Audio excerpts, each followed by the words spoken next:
चलो भाई, तो हम लोग लास्ट पार्ट में ये आज हम कोशिश करते हैं थ्योरी इसका मैं कंप्लीट कर देता हूँ, तो आज ये वाला पार्ट कंप्लीट हो जाएगा। फिर अगले 2-3 क्लास तक हम लोग प्रॉब्लम सॉल्व करेंगे। बहुत सारे प्रॉब्लम सॉल्व किए हैं ऑलरेडी, लेकिन आप लोग डिफरेंट असाइनमेंट सॉल्व करो और जो क्वेश्चंस आपके डाउट होंगे वो डिस्कस कर सकते हैं क्लास में ही। या असाइनमेंट तुम अगर चाहते हो कि मैं डिस्कस करूँ तो एक एक क्वेश्चन हम लोग डिस्कस कर सकते हैं, लेकिन तुम डिसाइड कर लो कौन सा असाइनमेंट डिस्कस करना है, तो हम क्लास में भी डिस्कस कर सकते हैं, या डाउट चाहो तो डाउट भी डिस्कस कर सकते हैं। ठीक है, तो अभी के लिए मैं ये पार्ट आज डिस्कस करता हूँ, बाकी पार्ट हमने कंप्लीट कर लिया है। सो अभी डिफाइन करूंगा कि मोमेंट जेनरेटिंग फंक्शन का डेफिनेशन क्या है, इसकी प्रॉपर्टीज क्या है, और इसका यूनिकनेस कंडीशन क्या कहता है। ठीक है ना, तो आइए।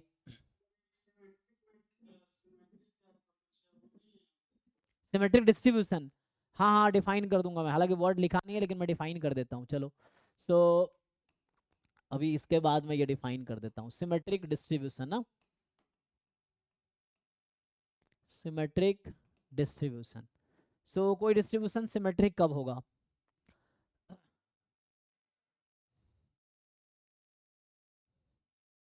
कोई बताओ कैसे डिफाइन करते हो सिमेट्रिक डिस्ट्रीब्यूशन को?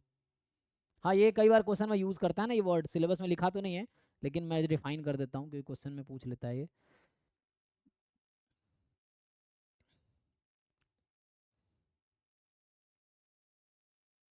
What is definition of symmetric distribution?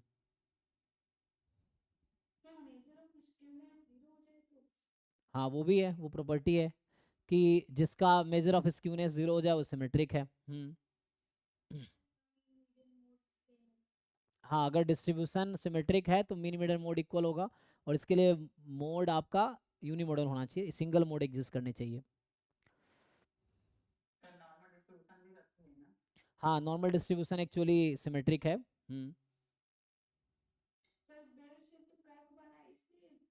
हाँ, सिमेट्री का मतलब ये है कि किसी मीन के अबाउट, तो मैं डेफिनेशन लिख देता हूँ, मैं जनरल डेफिनेशन लिख देता हूँ इसका।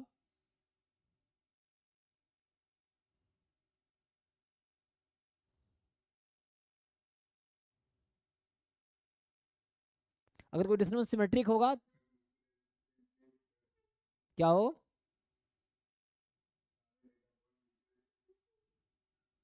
नहीं देखो, इन जनरल डेफिनेशन में बताया, तो इन जनरल क्या है, तो इन जनरल डेफिनेशन है कि कोई भी रैंडम वेरिएबल एक्स है वो सिमेट्रिक होगा। देखो ये डेफिनेशन है, तो और रैंडम वेरिएबल एक्स, यहाँ मैं अभी क्या बोलते हैं वो नहीं कर रहा हूँ डिफरेंशिएट की, डिस्क्रीट है, कॉन्टिन्यूअस है, मिक्स्ड है, कोई भी जनरल डेफिनेशन लिख रहा हूँ किसी भी रैंडम वेरिएबल के लिए। So a random variable X is symmetric. अच्छा देखो, कोई भी डिस्ट्रीब्यूशन सिमेट्रिक होगा तो अपने मीन के अबाउट ही सिमेट्रिक होगा, ठीक है ना, अगर होगा तो मीन एग्जिस्ट करती है तो। सो मैं आगे लिखाऊंगा, so distribution is symmetric about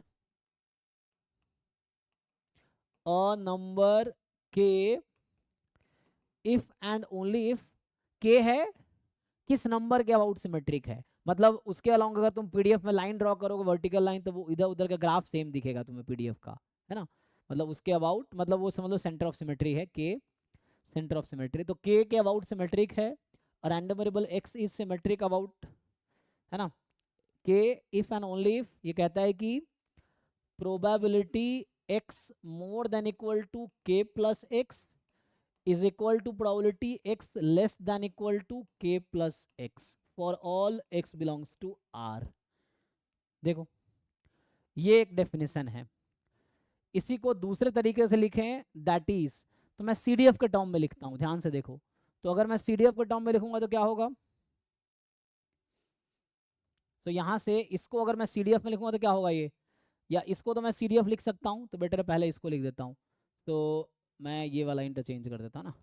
so X is less than equal to के plus X, X is more than equal to के प्लस एक्स, बात बराबर ही है, तो इसको मैं क्या लिख सकता हूँ, C D F of x at के प्लस एक्स, ये लिख सकता हूँ ना, एक्स का सी डी एफ, और इसको क्या लिख सकता हूँ,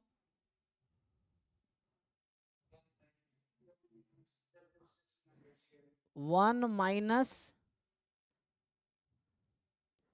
C D F of x k plus x की लेफ्ट हैंड लिमिट ना, ये चीज है, ये कर सकते हैं, ऐसे भी लिख सकता हूँ मैं, तो इसको उधर बुला लूँ तो क्या हो जाएगा, अगर इसको मैं इधर बुला लूँ तो हो जाएगा ये कि सो दैट इज, इसको इधर बुला लेता हूँ मैं, तो ये आ गया सी डी एफ एट के plus x plus C D F at के प्लस एक्स की लेफ्ट हैंड लिमिट, अगर दोनों को ऐड कर देंगे तो 1 हो जाएगी। ठीक है। अच्छा, इसको तुम ब्रेक भी कर सकते हो, जैसे तुम्हें अगर याद दिलाऊं मैं कि जब हम लिखते हैं C D F at x minus, तो इसका मतलब होता है probability x less than x, और इसका मतलब होता है x less than equal to x minus probability at x. तो मैंने क्या किया यहाँ पे, इक्वलिटी इंक्लूड कर दिया, तो बैलेंस करने के लिए घटा दिया। ठीक, तो यहाँ से क्या हुआ, तो मैं C D F at x, कुछ बुक में तुम ऐसा भी देखोगे, तो ये वही बात है, सी डी एफ में से probability at x is equal to x. तो मैं ये आगे यूज़ करता हूँ, जो बुक में जनरली यूज़ करता है, ये लिख सकते हैं। कोई दिक्कत है, देख लो, किसी को प्रॉब्लम हो तो बताओ। इसका डेफिनेशन ये है, यहाँ मैंने इक्वलिटी इंक्लूड किया, तो जितना इंक्लूड किया उतना एक्सक्लूड कर दिया ताकि इक्वल रहे, और ये सी डी एफ है, वो पॉइंट पे मास है, तो यहाँ पे मैं इस, हाँ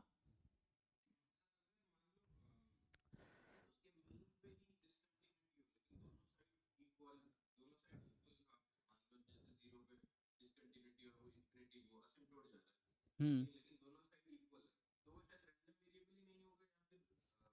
नहीं नहीं, हो सकता है मीन एग्जिस्ट ना करे, बट जैसे जैसे कॉची डिस्ट्रीब्यूशन है, कॉची डिस्ट्रीब्यूशन में मीन एग्जिस्ट नहीं करता है, लेकिन वो जीरो के अबाउट सिमेट्रिक है। So Cauchy distribution is symmetric about zero, but mean in the Cauchy distribution does not exist, वो लिखेंगे। तो तो यहाँ पे क्या है कि सी डी एफ एट के plus X, C D F at के प्लस एक्स का लेफ्ट हैंड लिमिट ये 1 होगा। इसको अगर मैं इस फॉर्मूले के अकॉर्डिंग ओपन कर दूं, तो यही बन जाएगा, है ना। तो ये आपका इन जनरल डेफिनेशन है किसी भी डिस्ट्रीब्यूशन के लिए।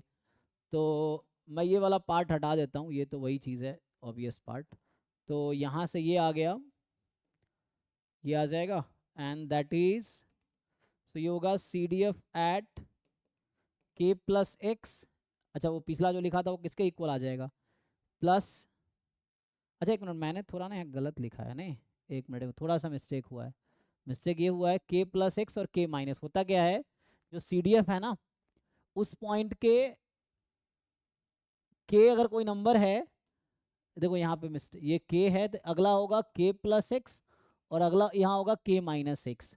तो इसके पीछे का ग्राफ, है ना, वैल्यू और इसके आगे की प्रोबेबिलिटी इक्वल होगी, तो यहाँ मुझे के माइनस के प्लस करना था, जैसे नॉर्मल में आप लोग जानते हो, अगर मैं नॉर्मल का ग्राफ बनाऊँ पीडीएफ का, तो ये होता है probability x more than equal to के प्लस एक्स, और ये प्रोबेबिलिटी है x less than equal to, ये दोनों हमेशा इक्वल होगी, चाहे आप एक्स कुछ भी ले लो। तो यहाँ मुझे थोड़ा सा ये लिखने में गलती हुआ है, तो इसको कहाँ चेंज करूँ, हमने कहा के माइनस एक्स से पीछे, तो के माइनस एक्स यहाँ कर देता हूँ, देखो के माइनस एक्स से पीछे और के प्लस एक्स के आगे, है ना, के माइनस एक्स के पीछे की प्रोबेबिलिटी और के प्लस एक्स के आगे की प्रोबेबिलिटी हमेशा इक्वल आएगी, तब बोलेंगे सिमेट्रिक है के अबाउट, चाहे एक्स आप कहीं भी शिफ्ट कर लो।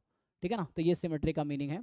तो यहाँ आ जाएगा सी डी एफ एट के माइनस एक्स, इसको ठीक से लिख लो, सी डी एफ एट के माइनस एक्स, ठीक है, ये ओके, यहाँ तक ओके, ये ओके है।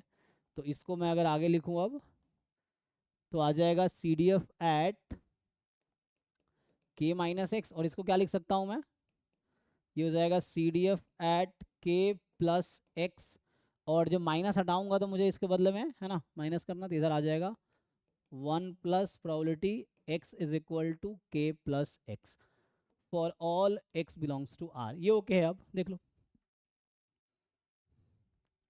तो ये इन जनरल किसी भी रैंडम वेरिएबल के लिए है, ये तो ग्राफ में नॉर्मल का बना रखा है, बल्कि ये किसी भी डिस्ट्रीब्यूशन के लिए है कि के माइनस एक्स के पीछे की प्रोबेबिलिटी और के प्लस एक्स के आगे की प्रोबेबिलिटी, यहाँ से आपको दिख रहा होगा कि के अबाउट सिमेट्रिक है, तो के जो है ना, ये के माइनस एक्स, ये डिस्टेंस एक्स है, ये एक्स है, सो के माइनस एक्स ये नंबर है, के प्लस एक्स ये नंबर, इसके आगे की प्रोबेबिलिटी इसके पीछे, एक्स वेरिएबल है, तो एक्स तुम अपने हिसाब से शिफ्ट कर सकते हो।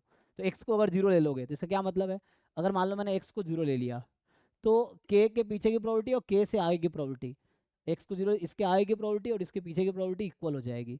सो यहाँ ये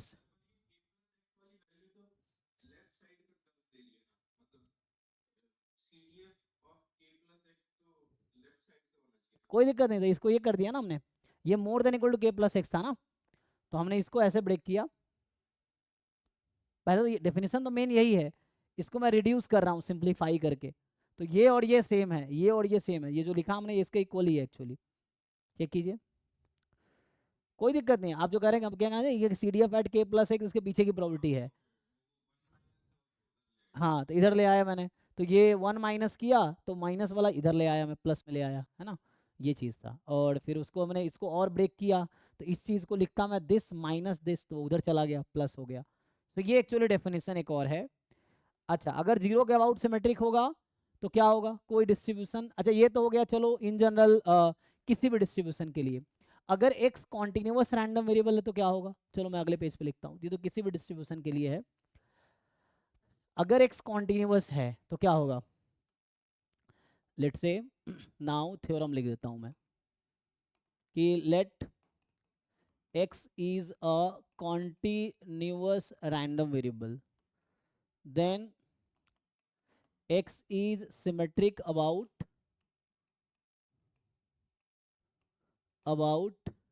k if and only if, तो अभी हमने कंडीशन लिखा था कि probability less than equal to k minus X will be equal to probability x more than equal to k plus X. इन ये तो किसी के लिए वैलिड है, चाहे कोई भी डिस्ट्रीब्यूशन हो। अब मैं इसको रिड्यूस करूंगा कॉन्टिन्यूस के लिए, तो इसी को हमने सिंप्लीफाई करके क्या निकाला था, दैट इज ये निकल के आया सी डी एफ एट के minus x plus C D F at के plus X is equal to 1 plus probability x is equal to के प्लस एक्स। यही था, देख लो लास्ट में, लास्ट पर लाइन लिखा सीधा मैंने, ठीक है। ये डेफिनेशन है, इसको अप्लाई कैसे करना है, आप किसी भी डेफिनेशन में अप्लाई करके देखो। तो कॉन्टिन्यूस के लिए क्यों सीडीएफ में जाओगे, कॉन्टिन्यूस पीडीएफ से ही वेरीफाई हो जाएगा। तो जैसे अभी देखो दैट इज, अब ये तो सीडीएफ में है। अच्छा, चूंकि एक्स कॉन्टिन्यूस रैंडम वेरिएबल है तो इसकी वैल्यू क्या हो जाएगी, है ना, कॉन्टिन्यूस का डेफिनेशन है कि किसी भी पॉइंट पर प्रोबेबिलिटी जीरो होती है, तो वो जीरो हो जाएगी। तो ये रिड्यूस हो जाएगा सी डी एफ एट के minus X C D F at के plus X is equal to 1, क्योंकि तो जीरो हो गया because X is continuous, since X is continuous random variable. अब कॉन्टिन्यूस रैंडम वेरिएबल है तो कॉन्टिन्यूस की, सिर्फ कॉन्टिन्यूस की ये प्रॉपर्टी है कि सी डी एफ का डेरिवेटिव पी डी एफ होता है, ये सिर्फ कॉन्टिन्यूस में होता है। तो डिफरेंशिएट कर लो इसको, तो अगर आप डिफरेंशिएट करोगे तो रिड्यूस हो जाएगी ये, तो है ना, बुक्स में कॉन्टिन्यूस के लिए ये लिखा होगा डेफिनेशन, कॉन्टिन्यूस के लिए ये लिखता है। इसको डिफरेंशिएट करोगे तो पी डी एफ एट के minus x plus P D F at के प्लस एक्स, और इसका डेरिव, अच्छा एक मिनट, यहाँ माइनस एक्स था ना, हम किसके रेस्पेक्ट में डिफरेंशिएट कर रहे हैं, एक्स के रेस्पेक्ट में, तो क्या होगा, तो इसमें माइनस एक्स है ना, तो एक माइनस भी तो आएगा डिफरेंशिएशन के बदले। तो ये समहाउ, देखो ये तो सी डी एफ था, तो ये ऐसा हो जाएगा पी डी एफ एट के minus X is equal to P D F at के plus X for all x belongs to R. तो हम बोलेंगे कोई डिस्ट्रीब्यूशन के अबाउट सिमेट्रिक है अगर ऐसा होगा, यहाँ एफ एक्स क्या है, पीडीएफ है, तो कोई डिस्ट्रीब्यूशन के अबाउट सिमेट्रिक है तो पीडीएफ की वैल्यू के माइनस एक्स पे और के प्लस एक्स पे इक्वल आएगी। तो ये कॉन्टिन्यूस के लिए स्टोरी है, देख लो। मैं बेसिक सा एग्जांपल देता हूँ तुम्हारे लिए। जैसे एग्जाम्पल के लिए अभी नॉर्मल की हम बात कर रहे थे ना, तो होगा क्या, कोई भी एग्जांपल ले लो ना इसके लिए, तो जैसे मैं अगले पेज पे लिख देता हूँ, देखो इसको रहने दो। सो यहाँ पे मैं एक एग्जांपल लिखता हूँ, एफ एक्स मेरे पास है, चलो अभी 1/√2 पाई ई की power minus half x square. तो तुम लोग बताओ, क्या f of 0 minus x equal है एफ ऑफ 0 प्लस एक्स के इस क्वेश्चन में for all x belongs to R, yes और नो। इस पीडीएफ के लिए मैं एक्स की जगह माइनस एक्स रख दूं तो वही आंसर आएगा जो एक्स को प्लस एक्स रखूंगा। तो ये तो if and only if condition है, ये जो कंडीशन है ये if and only if condition है। इसका मतलब जहां ऐसा होगा तो अभी के बदले मुझे क्या मिला, के प्लेस में मुझे मिला 0 एक्चुअली। तो कहने का मतलब ये, इससे ये समझ आया, ये एक्चुअली पीडीएफ है एक्स नॉर्मल 01 का, ये रैंडम वेरिएबल नॉर्मल 01 का पीडीएफ होता है। इससे ये समझ आया कि आपको कि जो x है इज सिमेट्रिक अबाउट, या x के बजाय जो नॉर्मल 01 डिस्ट्रीब्यूशन है, this is symmetric about what, 0 है। देखो दूसरा एग्जाम्पल अगर मैं लिखूं तुम्हारे लिए, एक और example, F X of x बराबर 1/π1 + x², जहां x रियल नंबर है। तो यहाँ भी ये कंडीशन सेटिस्फाई हो रही है, एफ एक्स ऑफ -x और F X of x equal है for all x belongs to r। और ये स्टैंडर्ड कॉची है, यहाँ पे जो लिख रहा हूँ, सो x का डिस्ट्रीब्यूशन है स्टैंडर्ड कॉची, स्टैंडर्ड कॉची सब आगे आएगा अभी। सो इसका मतलब ये समझ आया कि इफ एंड ओनली इफ ये जो कॉची डिस्ट्रीब्यूशन है, स्टैंडर्ड कॉची डिस्ट्रीब्यूशन, ये सिमेट्रिक है 0 के अबाउट, अल्दाउ इसका मीन एग्जिस्ट नहीं करता है ना, लेकिन ये 0 के अबाउट सिमेट्रिक है। तो जो कॉची स्टैंडर्ड कॉची डिस्ट्रीब्यूशन है इज सिमेट्रिक अबाउट 0, ठीक है ना, ये आ जाएगा। और कोई एग्जांपल देखो, जैसे दूसरा एग्जांपल, मैं एफ एक्स ऑफ एक्स लेता हूं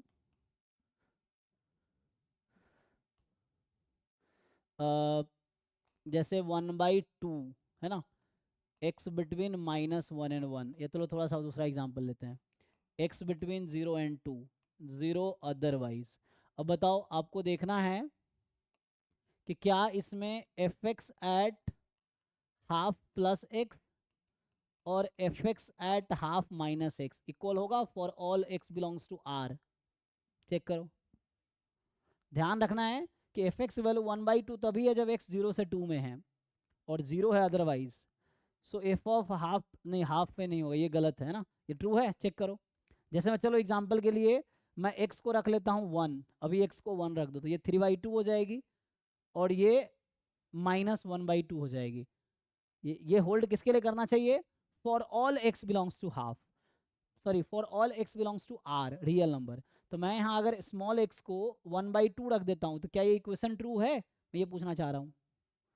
ये जो मैंने लिखा है ये ट्रू होगा, अगर स्मॉल x के जगह तुमने रख दिया 1, 1 रखो 1, ठीक है ना, तो 1 रखो तो क्या होगा, तो ये 3/2 और ये ब्रैकेट में क्या होगी -1/2। तो सी डी एफ की वैल्यू पी डी एफ की वैल्यू -1/2 पे कितना है 0, और इधर कितना है 1/2, इक्वल आएगा नहीं आएगा। तो ये हाफ के अबाउट सिमेट्रिक नहीं है, किसके अबाउट सिमेट्रिक होगा, तो ये इक्वल नहीं है, मैं बस बताना चाह रहा हूँ। तो किसके अबाउट सिमेट्रिक होगा, 1 + x और 1 - x हमेशा इक्वल होगा, चाहे आप x कोई भी रियल नंबर। अब ओके है, तुम स्मॉल x को कुछ भी रख लो, पीडीएफ की वैल्यू 1 + x पे और 1 - x पे हमेशा इक्वल आएगी। तो इसका क्या मतलब है कि ये जो रैंडम वेरिएबल x है इसका डिस्ट्रीब्यूशन हालांकि यूनिफॉर्म 0 2 था, दिस इज सिमेट्रिक अबाउट क्या 1 है। चेक करो, तुम स्मॉल x कुछ भी 0 रख लो तो वही हो गया, 1 रख लो तो 2 हो गया, उधर हो गया तुम्हारा 0, है ना, कुछ भी रख के देख लो हमेशा ओके होगा। तो ये तो मैं ऐसे ही लिख रहा था ना, तो ये इक्वल नहीं है, तो इसे ये समझ आया कि ये हाफ के अबाउट सिमेट्रिक नहीं है लेकिन 1 के अबाउट सिमेट्रिक है। तो दिस डिस्ट्रीब्यूशन इज सिमेट्रिक, कोई भी डिस्ट्रीब्यूशन सिमेट्रिक होगा और अगर मीन एग्जिस्ट करती है तो मीन के अबाउट सिमेट्रिक होगी। यहाँ तक ओके है, कुछ पूछना है किसी को पूछो अगर पूछना हो तो। 1.9 रखना है कहाँ, इसमें रखो 1.9, तो 1 + 1.9 2.9 पे पीडीएफ की वैल्यू कितनी है, जब x 2.9 है तो पीडीएफ की वैल्यू कितनी है, ठीक है ना, और यहाँ रखोगे तो -0.9 तब भी 0, दोनों में 0 आएगी क्योंकि अदरवाइज है ना, अदरवाइज तो अलावा, तो दोनों अदरवाइज में चला जाएगा, इक्वल होगी। चेक कर लो, ठीक है जी। सो कुछ रिजल्ट ये है, तो एक थ्योरम लिख देता हूँ और मैं, so let x be a random variable symmetric about, या x be a random variable in which E x exist, तो जहां मीन एग्जिस्ट करता है, then x is symmetric about k if and only if k is equal to ex होगा। ठीक है, अगर कोई डिस्ट्रीब्यूशन है जिसमें मीन एग्जिस्ट करती है तो x अगर सिमेट्रिक है k के अबाउट तो गारंटी है k मीन ही होगा, या k मीन होगा तो उसके अबाउट ही सिमेट्रिक होगा। बट रेस्ट्रिक्शन क्या है कि मीन एग्जिस्ट करना चाहिए। जैसे कॉची में मीन एग्जिस्ट नहीं करता है लेकिन सिमेट्रिक तब भी है। तो अगर मीन एग्जिस्ट करेगा जहाँ पे तो जिसके अबाउट सिमेट्रिक होगा वो उसका मीन ही होगा। ठीक है, सो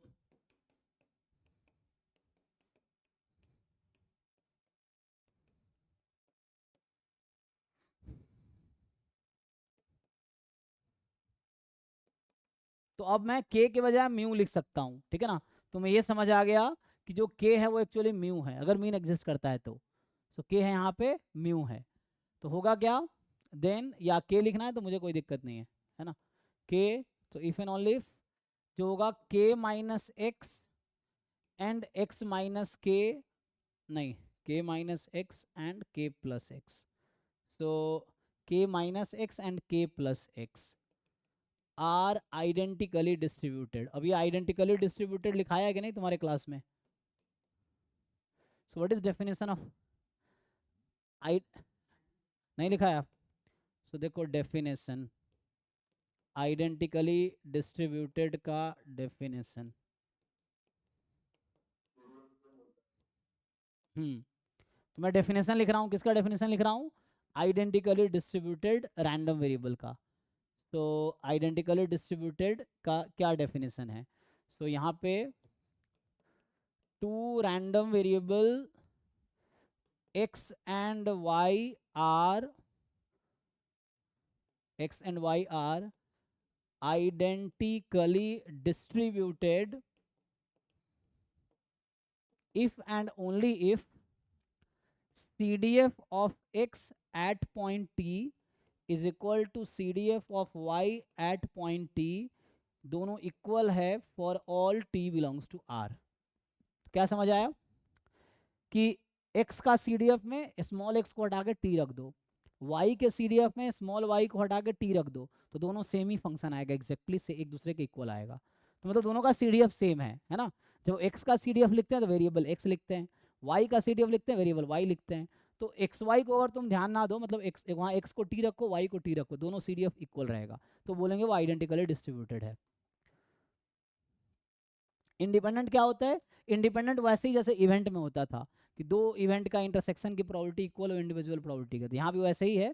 तो रैंडम वेरिएबल में ज्वाइंट डिस्ट्रीब्यूशन इक्वल होगा इंडिविजुअल मार्जिनल पीएमएफ पीडीएफ के। तो ज्वाइंट अभी डिस्कस नहीं किया, तो हालांकि डेफिनेशन वैसा ही है जैसे इवेंट में होता है।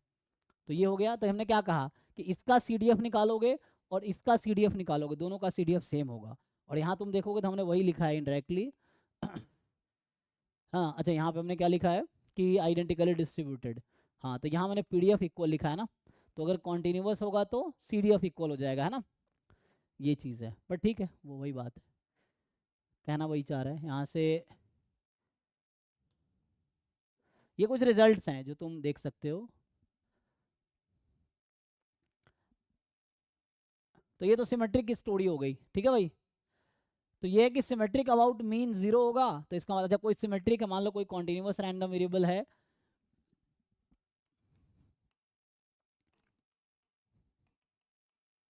अब देखो होता है अगर मीन यूनिक, मीन तो चलो एग्जिस्ट करेगी यूनिक होगी, मीडियन जरूरी नहीं यूनिक हो। अगर मीडियन एग्जिस्ट करती है यूनिक है, मोड भी यूनिक है, तो कॉन्टिन्यूअस रैंडम वेरिएबल में मीडियन यूनिक होने की गारंटी है, ठीक है ना।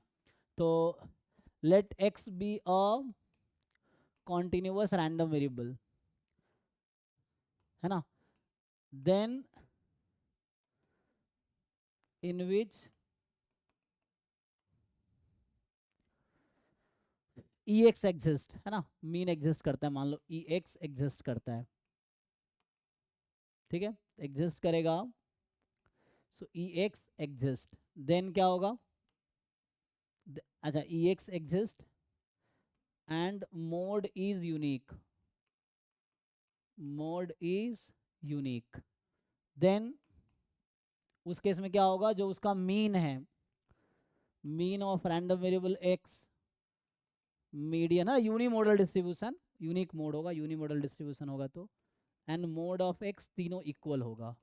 तो अगर कोई कॉन्टिन्यूस रैंडम वेरिएबल है, मीन मीडियन मोड तीनों एग्जिस्ट करती है और यूनिक है, तो उस केस में मीन मीडियन मोड तीनों इक्वल होगा, ठीक है ना। बाकी एक वो रिलेशन था, यूनिक एग्जिस्ट करेगी तो तुम्हारा ये वाला भी सेटिस्फाई होगा। क्या क्या रिलेशन था? 3 मीडियन इज इक्वल टू कितना होता है? क्या क्या 3,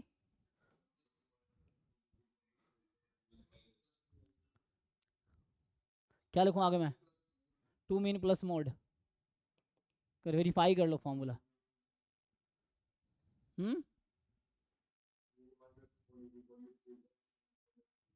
ये ओके है कि नहीं? एक नया फॉर्मूला मत बताओ, ये ठीक है कि नहीं है? हाँ, उसको तुम जो बोल रहे हो उसी को ठीक से सिंप्लीफाई करके देखो, ये आएगा कि नहीं आएगा।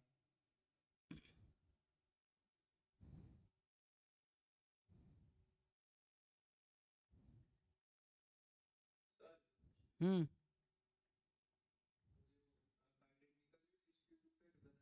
जी जी जी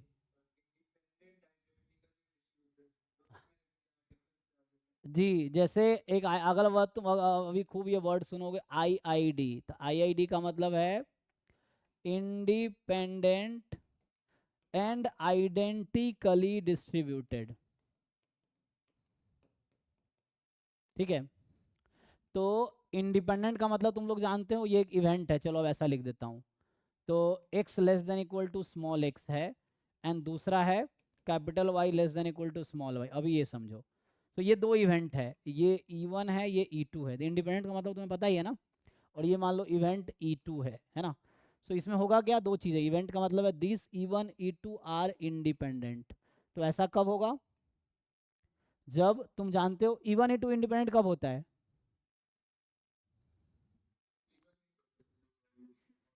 so probability of E1 intersection E2, तो E1 तुम्हारा है ये, इंटरसेक्शन E2 है ये, this is equal to probability of E1 into probability of E2। ये होल्ड होगा for all, this holds for all x belongs to R and for all y belongs to R। तो E inter, ये event E है, ये event F है। तो E intersection F की probability, probability of E into probability of है। तुम ध्यान से देखोगे तो बाद में इसी को मैं लिखूंगा XY का ये ज्वाइंट CDF है, और ये है CDF of x into CDF of y। तो दो रैंडम वेरिएबल इंडिपेंडेंट है, x and y are independent, उसका ये डेफिनेशन हो जाएगा। ये समझने में दिक्कत आ रही है तो ये समझो कि E1 intersection E2 is equal to probability of E1 into probability of E2। Event वाला ही डेफिनेशन है यहाँ पे। तो ऐसा होगा चाहे एक्स वाई कोई रहे, तो ये होगा रैंडम वेरिएबल को हम इंडिपेंडेंट बोलेंगे, ठीक है ना। आइडेंटिकली डिस्ट्रीब्यूटेड अभी बताया कि CDF x में t रख दो और CDF y में t रख दो, दोनों इक्वल आएगा for all t belongs to r, ठीक है। तो ये डेफिनेशन हो गया आइडेंटिकली डिस्ट्रीब्यूटेड का, ये डेफिनेशन हो गया इंडिपेंडेंट का। तो क्लियर है, देख लो। तो अगर मैं समराइज करके लिख दूं तो क्या हो गया? सो इसका ये मतलब है कि, हालांकि डेफिनेशन है IID का, तो IID है ना, इसका मैं डेफिनेशन लिख रहा हूँ। तो IID का डेफिनेशन क्या है? तो ये two random variable x and y, IID if and only if. IID का समझ आएगा, मतलब इंडिपेंडेंट एंड आइडेंटिकली डिस्ट्रीब्यूटेड। तो एक तो इंडिपेंडेंट होगा, तो इंडिपेंडेंट का मतलब बता दिया तुम्हें, इसका मतलब ये हो गया कि probability x less than equal to small x, intersection अगर कॉमा लिखूंगा तभी मतलब इंटरसेक्शन ही है। तो तुम देखोगे बुक्स में क्या लिखा रहता है, कॉमा। तो ये प्रोबेबिलिटी निकालूंगा, ये वाली प्रोबेबिलिटी इक्वल होगी probability x less than equal to x into probability y less than equal to y। तो ये E1 intersection E2 is equal to probability of E1 into probability of E2। तो E1 E2 independent है, तो हम बोलेंगे XY independent है actually, यहाँ से, ठीक है। एंड अभी लिखा मैंने CDF of x at t and CDF of y at t equal है फॉर ऑल, तुम x कोई भी रियल नंबर ले लो, y कोई भी रियल नंबर ले लो, t कोई भी रियल नंबर ले लो, उसके लिए ये होल्ड करेगा। तो ये IID का डेफिनेशन हो गया। तो मतलब दो चीज़ें मिक्स हो गई, समझो ना। एक तो ये इंडिपेंडेंट का डेफिनेशन है अकेला कि two random variable x and y are said to be independent if this is equal to this. Two random variable x and y are said to be identically distributed if this is equal to this. दोनों को mix कर दिया तो IID बन गया. IID का पूरा नाम ये है, इंडिपेंडेंट एंड आइडेंटिकली डिस्ट्रीब्यूटेड. तो ये IID का डेफिनेशन है. कुछ पूछना है बताओ, डाउट है तो पूछो.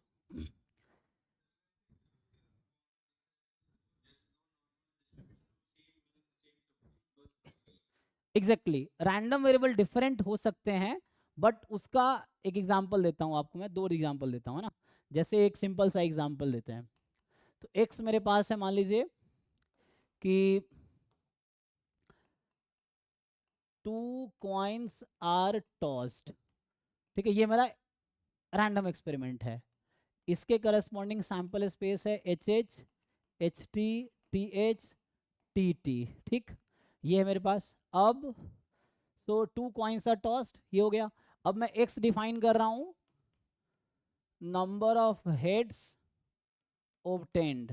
ठीक, और y डिफाइन कर रहा हूं नंबर ऑफ टेल्स ऑब्टेन्ड, है ना. कैसे? इन 2 टॉसेस, वही बात कर रहा हूं, इन 2 टॉसेस, इन जो ऊपर 2 टॉस किया था, या 2 टॉसेस है ना. ठीक है. सो मुझे बताइए क्या x और y सेम है. क्वेश्चन मेरा ये है आपसे, क्या एक्स वाई इक्वल है. क्या x जो है वही y है. x का डेफिनेशन ये है, x number of head count कर रहा है, y क्या काउंट कर रहा है, नंबर ऑफ टेल. जैसे एग्जांपल के लिए मैं आपसे पूछूं कि what is the value of x corresponding to HH and what is the value of y corresponding to HH. बोलिए, x की वैल्यू क्या है और y की वैल्यू क्या है करस्पॉन्डिंग टू HH. नहीं नहीं, प्रोबेबिलिटी नहीं, x की वैल्यू, नॉट प्रोबेबिलिटी. नहीं नहीं, अभी HH ही है. वैल्यू ऑफ x करस हाँ, रैंडम वेरिएबल क्या करता है, सैंपल स्पेस के आउटकम को किसी रियल नंबर के साथ मैप करता है. ये डेफिनेशन है रैंडम वेरिएबल का, कि random variable is a function from sample space to real number. इसका डोमेन सैंपल स्पेस हो, कोडोमेन रियल नंबर हो. तो मैं पूछ रहा हूँ कि x जो रैंडम वेरिएबल वो HH को किस नंबर पे मैप करेगा. y एक रैंडम वेरिएबल है तो वो HH को किस नंबर पे, मैंने x कॉमन लिया है. अगर दो फंक्शन इक्वल है तो कोई भी डोमेन का पॉइंट लो, आंसर सेम ही आना चाहिए. मैं ये कहना चाह रहा हूँ ना, f(x) बराबर gx होगा तो x कुछ भी ले लो. तो यहाँ मैं बोलना चाह रहा हूँ x और y दो फंक्शन है. क्यों? क्योंकि रैंडम वेरिएबल फंक्शन ही तो है. तो मैं चेक करना चाह रहा हूँ क्या दोनों रैंडम वेरिएबल इक्वल है, मैं ये चेक करना चाह रहा हूँ. तो इक्वल कब होगा, जब डोमेन के हर पॉइंट पे दोनों फंक्शन सेम रेंज जनरेट करेगा. अगर डोमेन है ना, ईच पॉइंट डोमेन कर लेंगे तो उसमें जी की वैल्यू सेम आएगी, f(x) बराबर gx है. तो यहाँ पे x काउंट करा नंबर ऑफ हेड्स, तो HH में कितने हेड दिख रहा है, 2. y काउंट करा नंबर ऑफ टेल, HH में कितना टेल दिख रहा है, 0. तो यहाँ से मैं बताना क्या चाह रहा हूँ कि x और y डिफरेंट रैंडम वेरिएबल. मैं आपको बस ये बोलना चाह रहा हूँ कि x और y रैंडम वेरिएबल डिफरेंट है. x is different random variable, y is different random variable. क्यों? क्योंकि x हेड काउंट कर रहा है, y टेल काउंट कर रहा है, दोनों सेम नहीं है. ठीक, तो they are not equal random variable. मैं बताना चाह रहा हूँ कि आइडेंटिकली डिस्ट्रीब्यूटेड का मतलब इक्वल नहीं होता है. अब बताओ, अगर किसी को आइडिया हो तो what is distribution of x and what is distribution of y. तो बाइनोमियल 2,1/2, ये भी आएगा binomial 2,1/2. Number of success in an trials, binomial NP. Number of success in an trials, तो यहाँ सक्सेस का मीनिंग अलग है. यहाँ सक्सेस हेड है, यहाँ सक्सेस टेल है. तो सक्सेस की प्रोबेबिलिटी भी हाफ है, फेलियर की प्रोबेबिलिटी भी हाफ, क्योंकि क्वाइन जब कुछ नहीं लिखा हुआ है तो फेयर क्वाइन है, तो हाफ हाफ है. तो दोनों का डिस्ट्रीब्यूशन क्या है, सेम है. तो इसको बोलते हैं आइडेंटिकली डिस्ट्रीब्यूटेड. तो इसको मैं लिखूंगा x इज आइडेंटिकली. तो ये नोटेशन जब यूज करूंगा इसका मतलब है कि, ये नोटेशन का क्या मतलब है, इसका मतलब है कि x and y are identically distributed. इसका मतलब है कि x and y are identically distributed random, ये नोटेशन होगा. तो यहाँ ये नहीं कह रहे x इक्वल है, ऊपर d लगा हुआ है, d मतलब डिस्ट्रीब्यूशन इक्वल है. तो x और y का डिस्ट्रीब्यूशन कॉमन है ना. अगर इंडिपेंडेंट हुआ तो लिखेंगे x and y are IID, है ना, इस तरह से.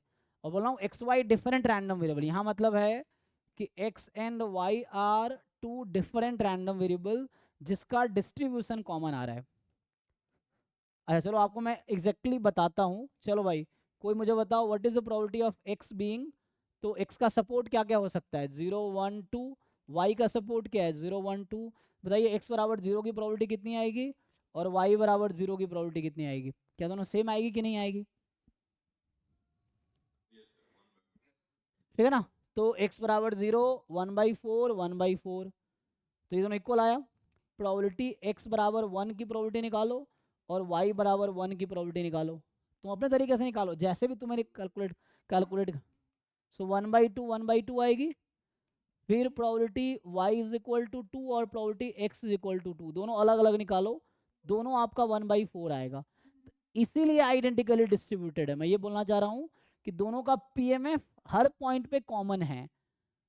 दोनों का, अगर मैं इसको ठीक से इसी को क्वेश्चन को मैं अगले पेज पे लिखूं तो मैं ऐसा लिखता हूँ, PMF of x is probability x is equal to x 1/2 when x is 0, 1/4 उल्टा हो गया, 1/4 0, 1/2 x is 1 and 1/4 when x is 2 0 otherwise. ये हो गया पीएमएफ x का, ठीक। एंड अगर मैं लिखूं PMF of y is, so कोई डिफरेंस नहीं आएगा, 1/4 when y is 0, 1/2 when y is 1, 1/4 when y is 2 0 otherwise. So आ जाएगा 0 अदरवाइज, ये आ जाएगा 0 अदरवाइज। अगर मैं CDF लिखूं तो CDF ऑफ x, तो सपोर्ट 0 1 2 है, तो 0 व्हेन x लेस देन 0। अब यहाँ 0 इंक्लूड होगा 1 एक्सक्लूड है, 0 प्रोबेबिलिटी 1/4, यहाँ 1 इंक्लूड हुआ 2 एक्सक्लूड, तो 0 1 दोनों प्रोबेबिलिटी ऐड हो जाएगी, तो 3/4। When x more than equal to 2 it's 1। तो ये हो गया CDF किसका, x का। y का CDF लिखिए। तो यहाँ से अगर आप y का CDF लिखेंगे, CDF of y 0 when y less then 0, 1/4 y more than 0 less than 1। अब जिन लोगों को नहीं निकालना आता पहले ये सीखो कि CDF लिखते कैसे हैं। अगर ये समझ नहीं आ रहा कैसे आ रहा है, CDF मैंने बहुत पहले डिस्कस किया था, आपको बहुत सारे क्वेश्चन प्रैक्टिस करने होंगे सो दैट आपको ये पता होगा how to write CDF, PMF को यूज़ करके CDF कैसे आता है, ठीक है। तो यहाँ से 3/4 less than this 1 when more than equal to 2। अभी मैंने क्या डेफिनेशन लिखा था कि स्मॉल x को हटा के तुम t लिख दो और इस स्मॉल y को हटा के t लिख दो, क्या दोनों सेम नहीं हो जाएगा? तो इसीलिए आइडेंटिकली डिस्ट्रीब्यूटेड है।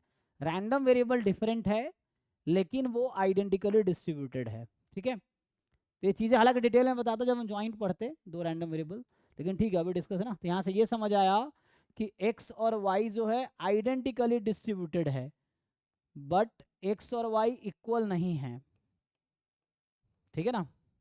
X y are different random variable but they are identically distributed. कुछ क्वेरी है पूछो।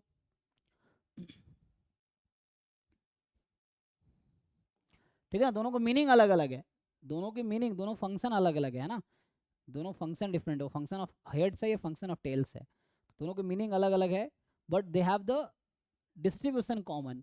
तो जब डिस्ट्रीब्यूशन कॉमन है, अगर वो इंडिपेंडेंट भी हो जाए तो आगे इंडिपेंडेंस हम चेक कर सकते हैं कि इंडिपेंडेंट है कि नहीं, हालांकि ये डिपेंडेंट होगा। तो ये इंडिपेंडेंट नहीं है तो IID नहीं लिख सकते, मैं नहीं लिख सकता XY और IID। IID तब लिखेंगे जब इंडिपेंडेंट भी होगा आइडेंटिकली डिस्ट्रीब्यूटेड भी होगा। इंडिपेंडेंट क्यों नहीं होगा, क्योंकि आपने यहाँ देखा है कि जब 2 है तो ये 0 होगा, जब 1 है तो 1 है, 1 है मतलब एक दूसरे पर डिपेंड, दो ही टॉस है ना, तो जब एक हेड आएगा तो गारंटी है एक ही टेल आएगा, तो एक दूसरे पर डिपेंड कर रहा है ये, तो मैथमेटिकली भी दिखाया जा सकता है डिपेंड कर रहा है, इंडिपेंडेंट नहीं है। तो IID नहीं लिख सकते, यहाँ सिर्फ लिखेंगे कि x is identically distributed with y not independent, ठीक है।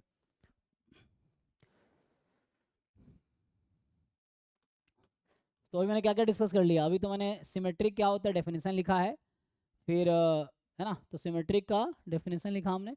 सिमेट्रिक का ग्राफ बनाओगे ना, जैसे मैं नॉर्मल का ग्राफ बनाया था, तुम अगर देखोगे सिमेट्रिक का अगर तुम ग्राफ बनाओगे तो ऐसे ही होगा जैसे अभी हमने नॉर्मल का ग्राफ बनाया, तो PDF का ग्राफ बनाएंगे, PDF का, ये x वर्सेस PDF है। तो ये मान लो म्यू है यहाँ पे, मैं तुम्हें चलो x is normal mu sigma square का पीडीएफ बनाता हूँ, म्यू सिग्मा स्क्वायर।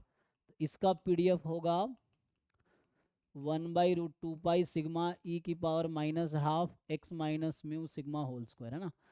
और अगर मैं आपसे पूछूं कि क्या PDF at mu minus x and PDF at mu plus x equal होगा यहाँ पे, हाँ या ना, चेक करके बताइए आप लोग। ये पीडीएफ आपको दे रखा है, चेक करो। आपका ये मैं क्वेश्चन पूछ रहा हूँ, इज इट ट्रू? ढंग से चेक करो, तुक्का है ना। तो आप क्या करो, एक बार एक्स को हटा के म्यू माइनस एक्स रखो, एक बार एक्स को हटा के म्यू प्लस एक्स रखो, अब चेक करो क्या हो रहा है, क्या ये ओके है? तो इसका मतलब है कि ये जो x है this is symmetric about mu. तो ये जो डिस्ट्रीब्यूशन है ये म्यू के अबाउट सिमेट्रिक है, ठीक है। तो जो मैंने पीडीएफ लिखा है वो पीडीएफ म्यू के अबाउट सिमेट्रिक है। तो कॉन्टिन्यूअस है तो जस्ट हम पीडीएफ के थ्रू बता देंगे कि सिमेट्रिक है कि नहीं है ना। यहाँ आप देख सकते हैं ये नंबर म्यू है एक्चुअली, है ना। ये ग्राफ है इसका, इस रैंडम वेरिएबल के पीडीएफ का, एक्स वर्सेस पीडीएफ ग्राफ है।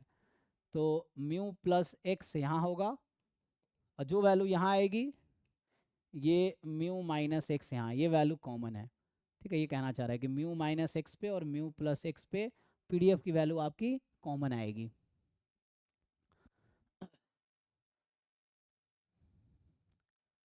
ओके चलिए, तो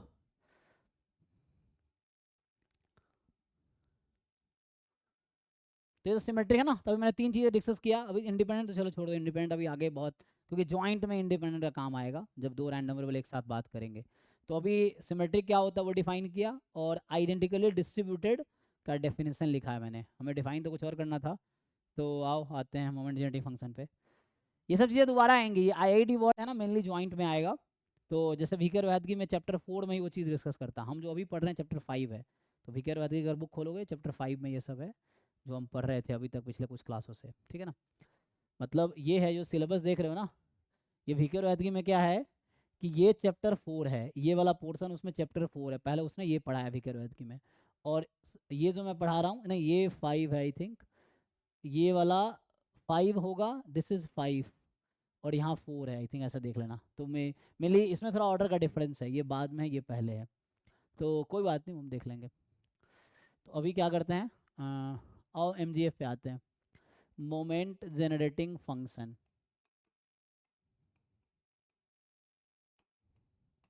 अच्छा अभी सिमेट्रिक जब हमने किया ही है तो एक दो क्वेश्चन मैं पीवाईक्यू का सिमेट्रिक का क्वेश्चन करवा देता हूँ, सो दैट आपको ये समझ आए कि एग्जाम में कैसे क्वेश्चन आए हैं सिमेट्रिक पे। देखो तो एग्जाम में ना खूब क्वेश्चन आया है सिमेट्रिक, मिला ही नहीं मतलब,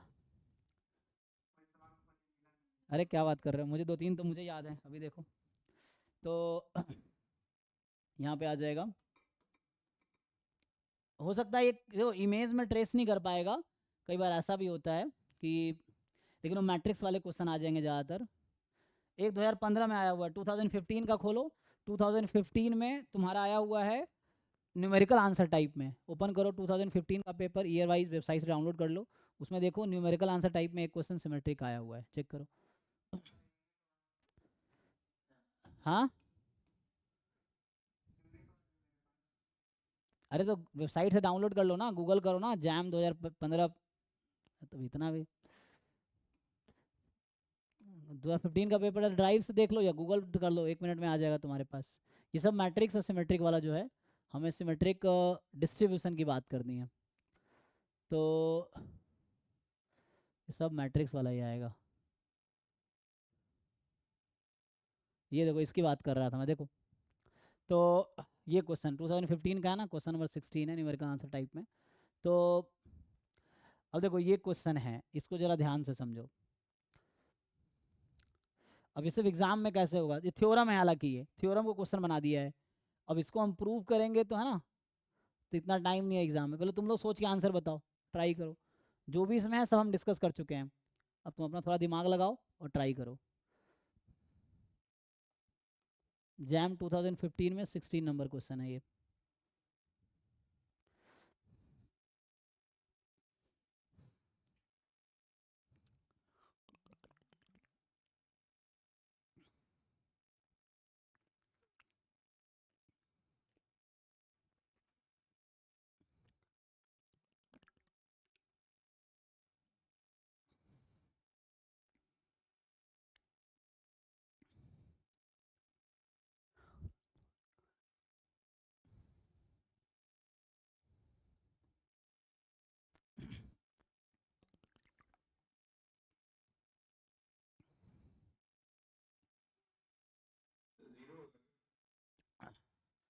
चलिए ऑप्शन ए 0।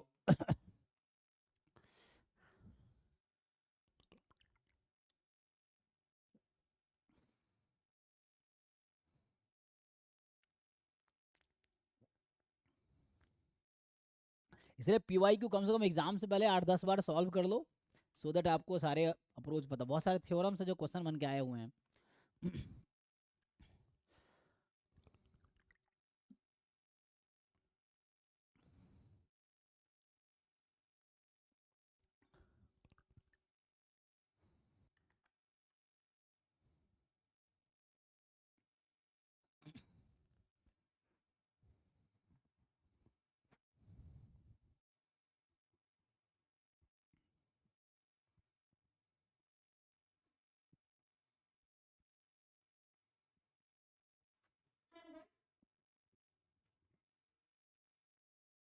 चलो बी ऑप्शन 1 कर देते हैं।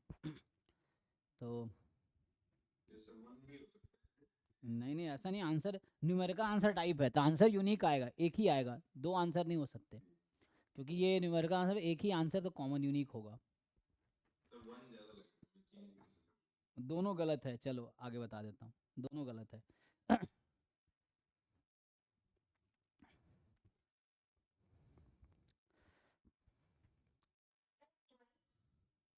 कितना आया? 12। ओके। 4। कोई नहीं, सब गेस करो।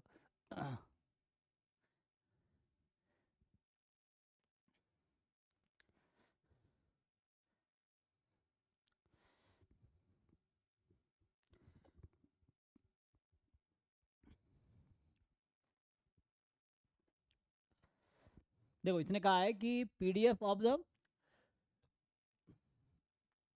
तो ये थ्योरम है, फिर से कह रहा हूँ, ये एक थ्योरम है जैसे इसने बनाया। तो PDF of a random variable X is symmetric about 0। तो मुझे कोई भी एक डिस्ट्रीब्यूशन बताओ जो 0 के अबाउट सिमेट्रिक हो, कोई भी, क्योंकि ऐसा कोई भी डिस्ट्रीब्यूशन लोगे आंसर कॉमन आएगा, है ना। अब मैं अभी एक के लिए सॉल्व करता हूँ, जैसे, हाँ नॉर्मल 0, लेकिन उससे मुश्किल नहीं हो जाएगा सॉल्व करना थोड़ा। ऐसा लो जहाँ कैलकुलेशन आसान हो, नॉर्मल में ई की पावर आ जाएगी। हाँ यूनिफॉर्म लो। तो मान लो मैं एक्स को अभी आसान बनाने के लिए मैं अभी एक्स यूनिफॉर्म -2, 2 ले लेता हूँ, क्योंकि -2 से 2 है ना, इसीलिए कोई दिक्कत नहीं है, मैं ये सॉल्व करूंगा तब भी आंसर वही आएगा। आप x को -n, ले लो, n कोई भी नेचुरल नंबर ले लो, आंसर सेम ही आएगा। इवन मैं नॉर्मल 0 1 लूंगा तब भी आंसर सेम आएगा। आप x को आप नॉर्मल 0 1 लो तब भी आंसर वही आएगा। अगर मैं, मतलब कोई भी डिस्ट्रीब्यूशन लो जिसका मीन 0 आए, you take any symmetric distribution जिसका मीन 0 आए, तो ये सब सिमेट्रिक है। यहाँ मैंने कहा n तुम कोई भी नेचुरल नंबर ले लो तभी आंसर वही आएगा, सेम ही आंसर आएगा। हर ये चारों में सॉल्व करूंगा, चारों सेम आंसर आएगा। इवन पांचवा मतलब कोई भी डिस्ट्रीब्यूशन आप अज्यूम करो जो सिमेट्रिक है 0 के अबाउट, तो आंसर उसका सेम ही आएगा, ठीक है ना। तो अब मैंने इसे ये लिया, चलो इससे सॉल्व करके देखते हैं। तो हमारे पास क्या है, PDF of F X of random x symmetric about 0। तो इन सब में मीन 0 है। हमने कहा था कि कोई डिस्ट्रीब्यूशन सिमेट्रिक होगा 0 के, तो इसका मतलब है कि उसका मीन 0 होगा, ठीक है। तो यहाँ से पीडीएफ क्या है इसका, सो यू नो पीडीएफ इसका है 1/4, जब x की वैल्यू -2 और 2 के बीच है, 0 अदरवाइज, ठीक है ना। हाँ 2 ही इसका आंसर है, चाहे आप कोई भी किसी भी तरीके से सॉल्व करो आंसर 2 ही आएगा। तो देखो इसको, अब ये पीडीएफ आ गया, अब मैं इसको सॉल्व करता हूँ। सो -2 से 2, -∞ से x, पीडीएफ, पीडीएफ है ना FU/DU। सो आपको भी ध्यान रखना है, यहाँ पे है FU/DU, फिर है dx। सो ये डबल इंटीग्रेशन देख के डरना नहीं है, तो कुछ प्रॉब्लम नहीं, 1/1 इंटीग्रेट करेंगे, समझिए आप। तो आप पीडीएफ को इंटीग्रेट कर -∞ से x में कर रहे हैं, लेकिन प्रॉब्लम क्या है, हमारा 1/4 कब है पीडीएफ, जब -2 से 2 में है। -2 के पहले और 2 के बाद पीडीएफ की वैल्यू तो 0 है। तो ये इंटीग्रल कैसे रिड्यूस हो जाएगी, इस इंटीग्रल को मैं अगर रीराइट करूंगा तो क्या होगी, ये मुझे कहाँ से स्टार्ट करना पड़ेगा इसका इंटीग्रेशन, -∞ के बजाय -2 से ना, क्योंकि लॉजिक समझ आ रहा है ना क्यों ऐसा हो रहा है, क्योंकि माइनस इन्फिनिटी से -2 तक पीडीएफ की वैल्यू 0 है, तो 0 का इंटीग्रेशन 0 हो जाएगा, तो कोई इफेक्ट नहीं पड़ेगा। जब मैं -2 से 2 लूंगा तो पीडीएफ की वैल्यू 1/4 है। फिर 2 से इन्फिनिटी लोगे आगे 2 से, तो वो फिर है ना। सो अभी क्या करना है मुझे, अलदाऊ अगर आप ठीक से देखना चाहो तो ये कुछ ऐसा है। एक और चीज़ आप समझ सकते हो, सो ये है -2 से 2 CDF ऑफ x dx, आप ये भी समझ सकते हो। -2 से 2 CDF ऑफ x dx लिखा हुआ है एक्चुअली, तो आप CDF डायरेक्टली भी यूज़ कर सकते हो, है ना। तो बट सपोर्ट पे इंटीग्रेट करना होगा ना इसको, CDF की वैल्यू क्या है उस पर डिपेंड करता है। तो आप ऐसे भी कर सकते हो, क्योंकि ये जो एक्सप्रेशन है आप ध्यान से देखो, तो ये CDF का डेफिनेशन ही तो है। आपको याद है ना CDF का डेफिनेशन क्या होता है, आप चेक करो। अगर आप देखोगे जो CDF का डेफिनेशन यही तो होता था, -इन्फिनिटी से x, -इन्फिनिटी से x, PDF का इंटीग्रेशन मैं टी लिखता था, FT DT लिखता था, यहाँ FU DU लिखा है इसने, तो ये CDF ही तो है। तो आप CDF कैलकुलेट करके भी इंटीग्रेट कर सकते हो, ये भी एक ऑप्शन है आपके पास। चलो अभी के लिए मैं इससे करता हूँ, तो अभी चलो ठीक है ना, देखो। सो मैंने कहा कि चलो यूनिफॉर्म -2 ले लेते हैं, मीन 0 है इसका, इसका मीन 0 है, वैसा डिस्ट्रीब्यूशन लिया मैंने।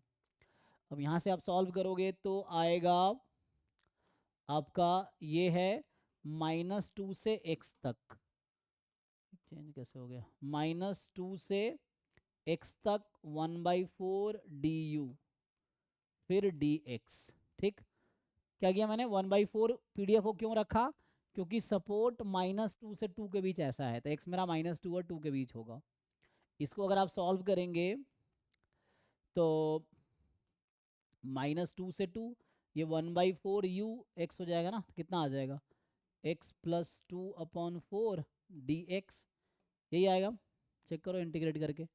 अभी तुम्हें इसको इंटीग्रेट करना है, बाहर वाला इंटीग्रेशन भूल के पहले इसको इंटीग्रेट कर लो अंदर वाले को, तो u/4 हो जाएगा, लिमिट -2 से x, तो x + 2/4। अब इसको इंटीग्रेट करो तो -2 से 2 में x का इंटीग्रेशन 0 हो जाएगा, 2/4, तो 1/2 × 4 आ जाएगा, तो ये 2 आएगा। देख लो तुम लोग अपने इंटीग्रेट खुद अपने तरीके से इंटीग्रेट करके 2 आ रहा है कि नहीं आ रहा। अब मैं इससे सॉल्व करके दिखाता हूँ आपको, ठीक है ना, उससे भी किसी से भी सॉल्व करेंगे आंसर वही आएगा, आंसर कॉमन रहेगा। बस आपको देखना इंटीग्रेशन ठीक से करना आना चाहिए।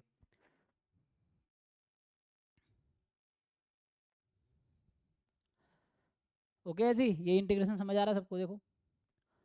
तो यहाँ सिमेट्रिक अबाउट 0 दिया ना, तो मैंने अज्यूम कर लिया ना कोई डिस्ट्रीब्यूशन, उससे सॉल्व कर दिया। यहाँ देखो यूनिफॉर्म -1 1 है, कॉची ले लो, कोई दिक्कत नहीं है, कॉची से भी हो जाएगा। तुम कॉची से कर लो, कॉची से भी आंसर ही आएगा। तुम कॉची रख दो वहाँ पे, तब भी आंसर सेम ही आएगा ना कॉची में भी। देखो कॉची से सॉल्व करूँ, चलो यहाँ कॉची से करते हैं। देखो तो देखो क्वेश्चन किसी के लिए भी ट्रू होगा, इसने कहा सिमेट्रिक अबाउट 0, तो कॉची डिस्ट्रीब्यूशन ले लो, 1/π × 1 + x²।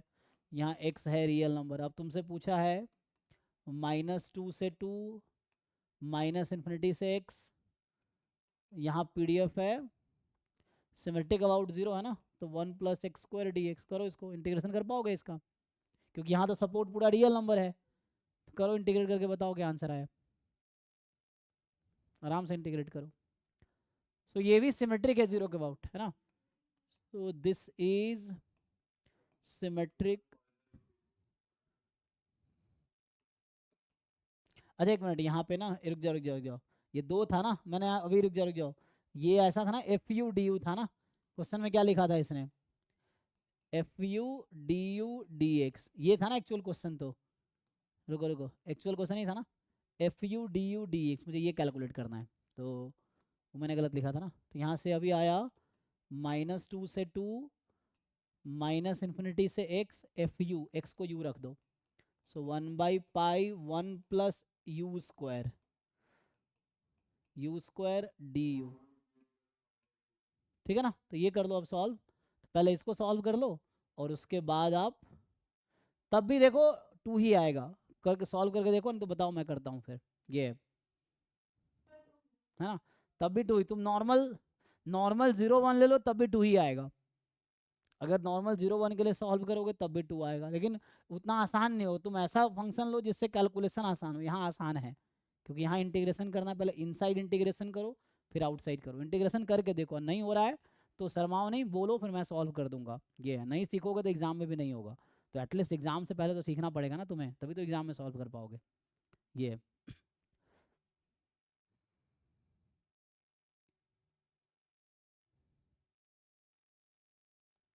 ठीक है भाई, ठीक है ना। टू ही आएगा, है ना। कोई भी डिस्ट्रीब्यूशन लेंगे, तुम किसी भी डिस्ट्रीब्यूशन के लिए सॉल्व करो, बट ठीक से तुम्हें सॉल्व करना आना चाहिए। आंसर टू ही आएगा। तो ये इससे भी करके देखो, तुम्हें देखना है क्या होगा। हाँ, सी डी CDF से, चलिए CDF से ट्राई करते हैं। तो आपने कौन सा डिस्ट्रीब्यूशन लिया, कुछ लिया ऐसे ही?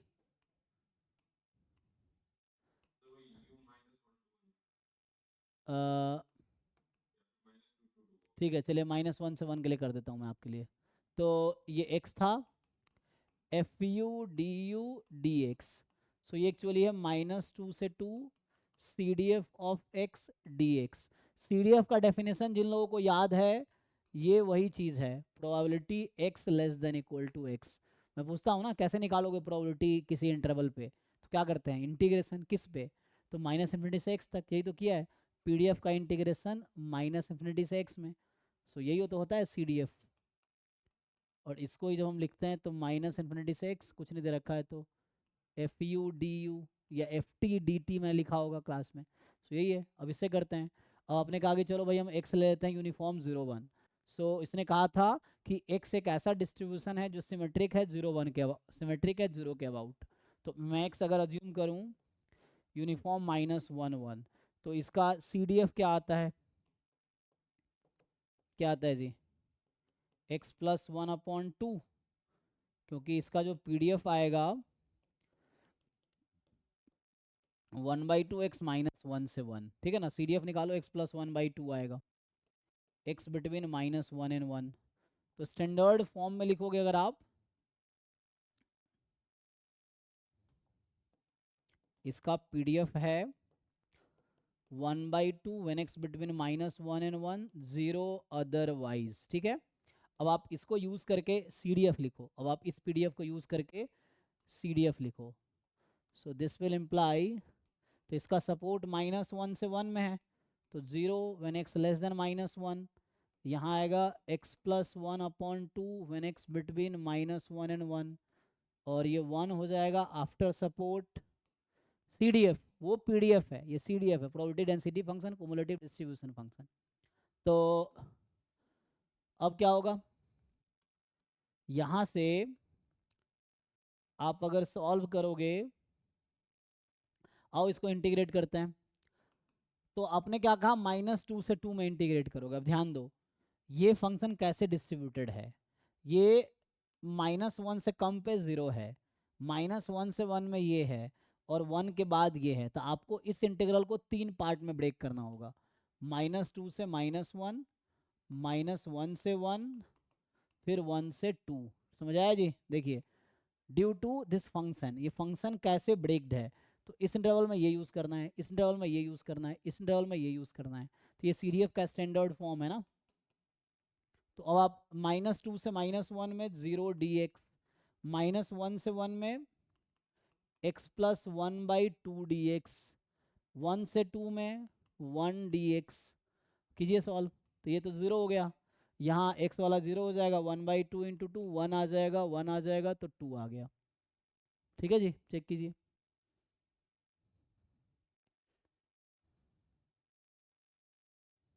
तो एक क्वेश्चन करने के बहुत सारे तरीके हो सकते हैं, है ना। मैं 2 तरीके से किया, और भी तरीके हो सकते हैं, डिपेंड करता है आप क्या समझते हैं।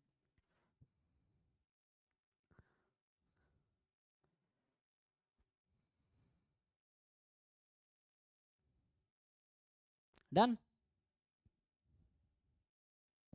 सो ये है ना। तो ये रिजल्ट था एक सिमेट्रिक का। और भी है, एक एक दो क्वेश्चन और मिल सकता है, देखोगे देख। तो ये हो गया जनरली सिमेट्रिक डिस्ट्रीब्यूशन है, सब सिमेट्रिक मैट्रिक्स मिलेगा आपको।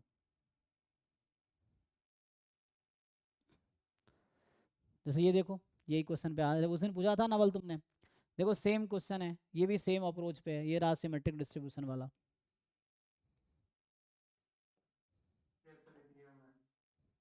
चलो, ओहो,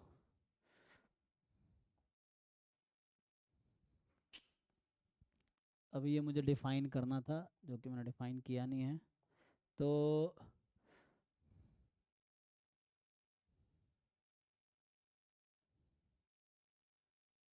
ये MSQ है, MSQ MCQ, अच्छा MCQ ही है। चलो देखो ट्राई करके, ये भी वैसे ही सिमिलर क्वेश्चन है, ये भी हालांकि है ना सिंपल क्वेश्चन है, आसान सा है। तो जैसे इस तरह का क्वेश्चन हो तो ये थ्योरम है, ये कहना चाह रहा है कोई भी डिस्ट्रीब्यूशन तुम लो जो सिमेट्रिक है जीरो के अबाउट, आंसर ऑप्शंस वही करेक्ट होंगे। बताओ देखो, तो एक एग्जांपल ऑप्शन को डिस्कार्ड कर लो, हो जाएगा, चेक करो, बताओ सोच के क्या आंसर होगा।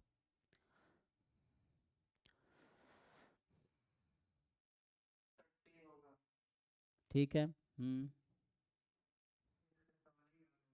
नहीं नहीं, सवाल याद नहीं करना, तुम देखो कि अब तुम अभी खुद से सॉल्व करके देखो कैसे सॉल्व करोगे, ये है कि क्या अप्रोच है, इसका आंसर याद है ठीक है, बट अप्रोच क्या है, क्या एग्जांपल लोगे, कैसे सॉल्व करोगे, ये है ना।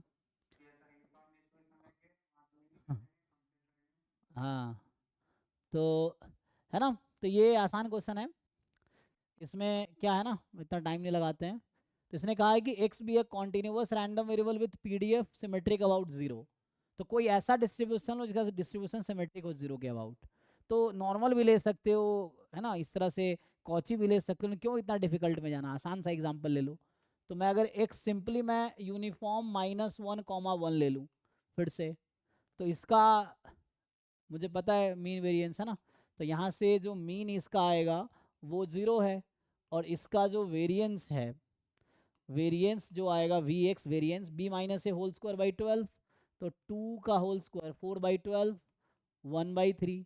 अब यहाँ मैं मॉड एक्स के बारे में सोचता हूँ, सो बताओ भाई, अगर x -1 1 है तो मॉड एक्स का डिस्ट्रीब्यूशन क्या हो जाएगा, ट्रांसफॉर्मेशन आता है ना, तो y बराबर तुम लोग मॉड एक्स ले लेना, ठीक है ना, तो y बराबर मॉड एक्स करके पीडीएफ निकाल लो, तो ये बनेगा 0,1, तो इससे मीन जो आ जाएगी वो 1/2 आ जाएगी, वेरिएंस जो आ जाएगी b-a होल स्क्वायर बाई 12। अब ऑप्शन डिसाइड कर लो, ये कह रहा है मॉड एक्स का मीन एक्स का मीन इक्वल होगा, ऐसा तो नहीं है, आउट। कह रहा है वेरिएंस मॉड एक्स का वेरिएंस एक्स का सेम होगा, ऐसा तो नहीं है, तो ये भी आउट हो गया। मॉड एक्स का वेरिएंस कम होगा वेरिएंस एक्स से, तो ये एक मिनट यहाँ लिखने में मैंने गलती किया है, ये मॉड एक्स था ना, मैंने वाई की बात कर रहा था, मैं वाई बराबर मॉड एक्स, तो मॉड एक्स का मीन हाफ है और मॉड एक्स का वेरिएंस 1/2 है, 1/12 है, तो मॉड एक्स का वेरिएंस कम है, हाँ वो तो ठीक है, अभी सही हो सकता है ये। फोर्थ वाला है कि मॉड एक्स ज़्यादा था, कॉम्प्लीमेंट है एक दूसरे का, तो ये आउट हो गया, तो ये ट्रू हो गया। ठीक है जी, देख लो, तो ये इतना बस काफ़ी है एग्जाम में।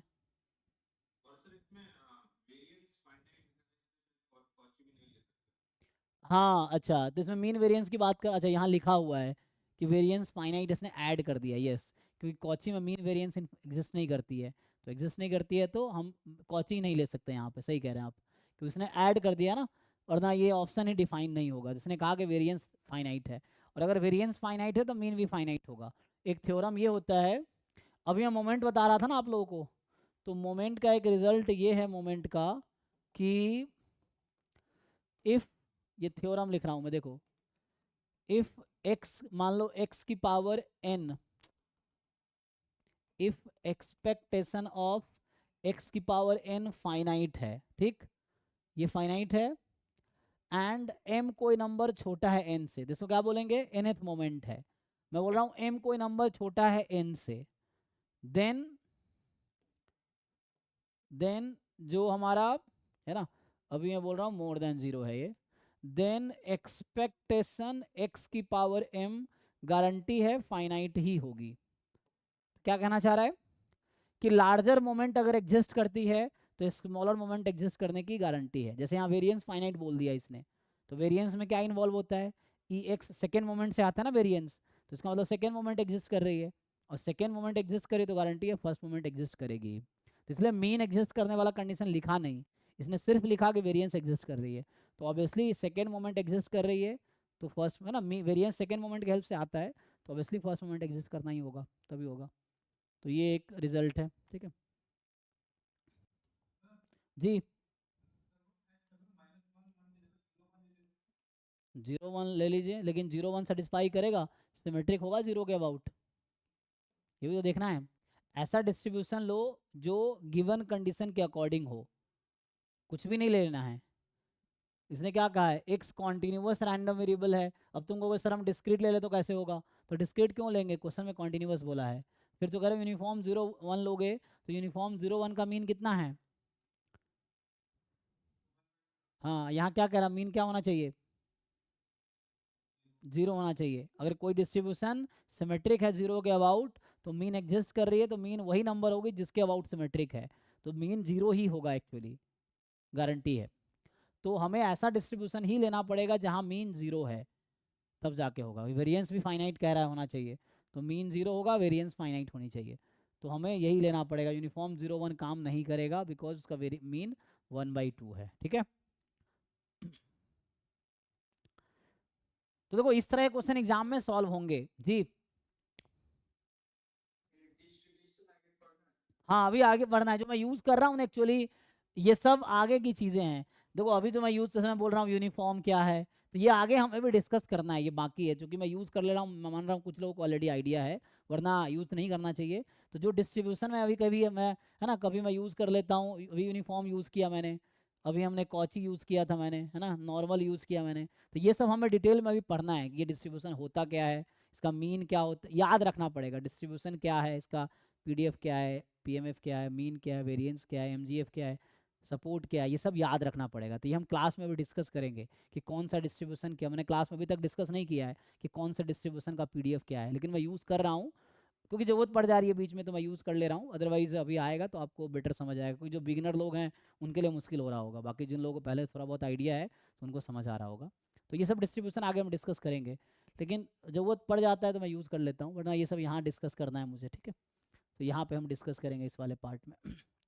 तो अभी इसके बाद मैं यही कंटिन्यू करूँगा, इसको कंप्लीट करूँगा, फिर मैथ्स पोर्शन पे आएंगे, क्योंकि ये दोनों कनेक्टेड ही है। तो इसके जस्ट बाद पहले हम ये कंप्लीट करेंगे, फिर हम मैथ्स पोर्शन पे आएंगे, ठीक है। तो अभी यही कराऊंगा, क्योंकि ये डायरेक्ट कनेक्टेड है, इससे डायरेक्ट ना यूज़ भी कर रहे हैं, तो पहले ये करके फिर हम वापस आएंगे मैथ्स पोर्शन पे। ठीक है भाई, तो मतलब एमजीएफ तो नेक्स्ट क्लास में ही होगा, कोई नहीं, हमने कुछ चीज़ें डिस्कस की हैं जो यूज़फुल था। तो और डिस्ट्रीब्यूशन मुझे आपने लगा होगा, 2 क्वेश्चन तो मुझे याद था, और बाकी सिमेट्रिक डिस्ट्रीब्यूशन पे नहीं होगा, सब सिमेट्रिक मैट्रिक्स वाला होगा।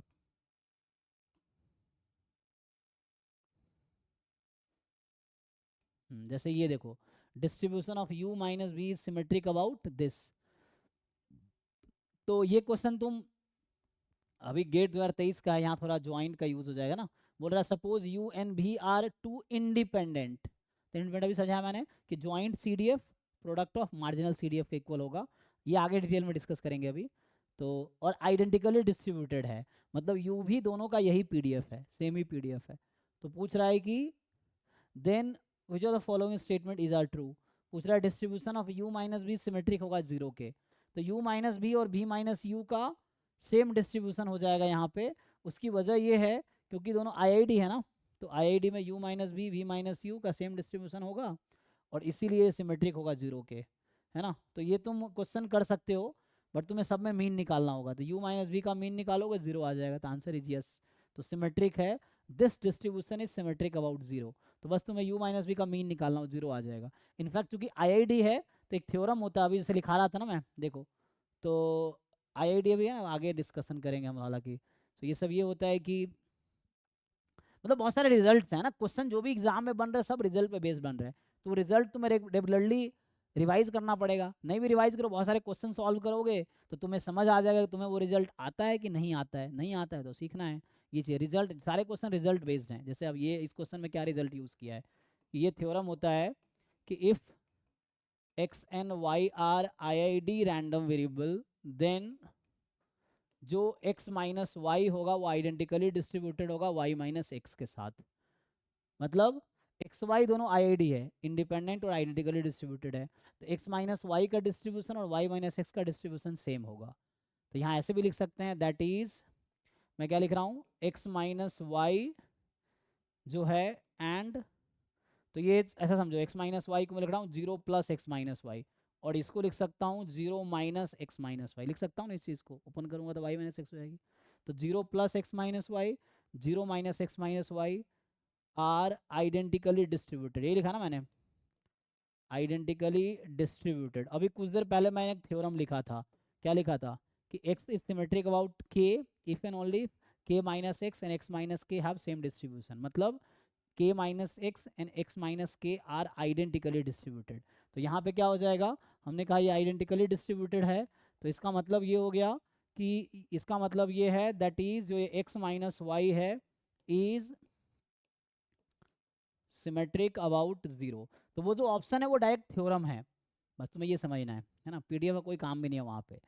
सो अगर एक्स वाई आईडी है तो x minus y y minus x का डिस्ट्रीब्यूशन कॉमन होगा, इक्वल डी लिख रहा हूँ मतलब दोनों आइडेंटिकली डिस्ट्रीब्यूटेड होगा। और तो ये सब है ना ज्वाइंट वाले कॉन्सेप्ट में आएगा, तो यहाँ से ठीक है, तो ये सिमेट्रिक हुआ जीरो के, तो ये क्वेश्चन डायरेक्ट थ्योरम है, पहला वाला जो था थ्योरम है। दूसरा u v does not depend on lambda, तो ये हम लोग सॉल्व करेंगे अभी, है ना, तुम उसको ट्रांसफॉर्मेशन टू वेरिएबल के ट्रांसफॉर्मेशन में आ जाएगा। Does not depend on of the distribution of u upon b symmetric about one, तो मीन निकालो, वन नहीं आएगा, तो ये सब गलत होगा। तो ये सब आगे की चीज़ है ना, अभी रहने दो, बट ये पहला पार्ट मैंने बता दिया सिमेट्रिक पे था इसीलिए। और चौथा में क्या है, तुम इसका u अपॉन वी का मीन निकालोगे, वन नहीं आएगी, तो डिस्ट्रीब्यूशन अगर सिमेट्रिक होगा तो मीन के अबाउट ही होगा, तो ये सिमेट्रिक नहीं है क्योंकि u upon v and v upon u I think may not be, check करना, तो ये गलत होगा।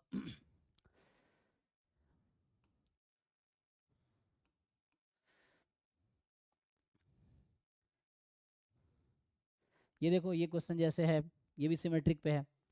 ये कह रहा है कि y1 y2 yn be the order statistics of the random sample of size n from continuous distribution which is symmetric about its mean mu, तो सिमेट्रिक है मीन म्यू के अबाउट, then smallest value of n such that y1 less than mu less than yn more than equal to 0.99, ये है, ठीक है ना। तो भी हालांकि आसान क्वेश्चन है, लेकिन यहाँ ऑर्डर स्टैटिस्टिक्स का पीडीएफ सीडीएफ यूज होगा, तो उससे भी हो जाएगा।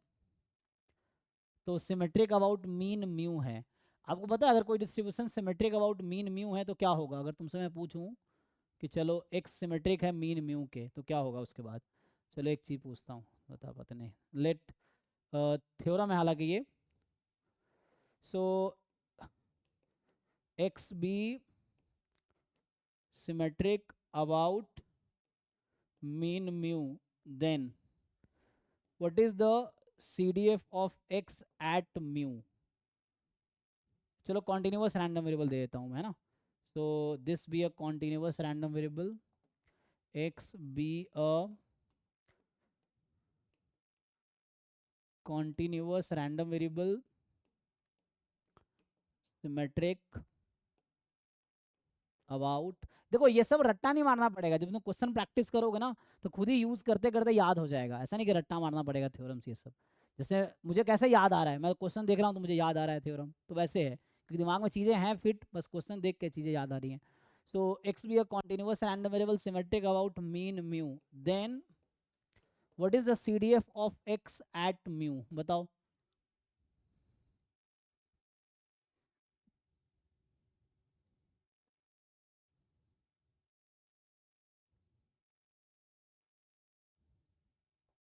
कोई भी बताओ, एनीवन ट्राई।